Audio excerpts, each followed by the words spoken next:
Facebook news feeds, YouTube videos, Instagram reels are quickly becoming the primary source of information and largely replacing reading.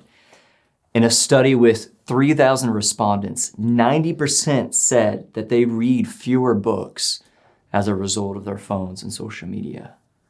The shift away from literature to videos now requires far less of you. You can passively watch something, but you can't really passively read something, which is directly impacting the way we filter information and discern what is true. As we become less engaged, we become less discerning. So how can we discern truth when the old adage, don't believe everything you read, is multiplied by a factor of 100 due to the rise of technology and social media?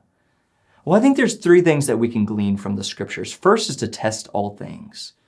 The Proverbs caution us that the one who states his case first seems right until the other comes and examines him. Some good questions to ask is, have I examined the claims presented by this post or article with my own research?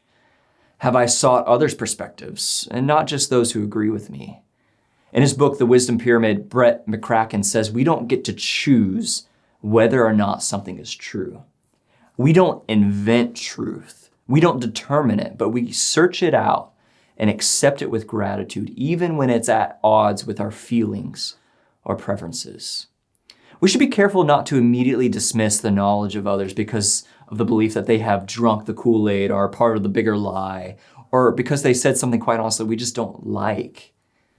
Rather, James 3:17 says that the wisdom from above is first pure, it's peaceable, it's gentle, and he says that it's open to reason.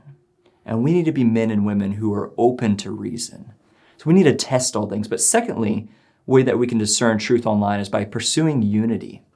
1 Timothy 6:4 warns us about an unhealthy craving for controversy, which produces envy, dissension, slander, and evil suspicions. God calls us to eagerly preserve the unity of the Spirit within the church. And for this reason, as believers, we need to be very slow in pursuing controversies, particularly controversies that are factually unbased or unclear and divisive in nature. You know, Paul wrestled with different opinions over days, meats, festivals, and he concluded, therefore, let us not pass judgment on one another any longer, but rather decide never to put a stumbling block or hindrance in the way of a brother. In discerning truth online, some questions to ask is this promoting biblical unity? Or is it putting unnecessary stumbling blocks for others on tertiary matters? So we want to pursue unity. We want to test all things, but thirdly, we want to proclaim Christ. My job as a pastor and yours as a Christian is to proclaim what we know to be true and not what might be true. Some questions to ask about the reliability and truthfulness of something is this built on a biblical worldview that prizes Christ? Or is it providing alternate solutions to the big questions of life from a perspective without the ultimate source of truth, God himself? Or perhaps even taking the step a little bit further, does my sharing of this post open or close doors for further gospel conversations? Does it share the urgency of the message of Christ? You know, God wants us to be most concerned about making disciples of Jesus rather than making disciples of our own opinions or political disciples.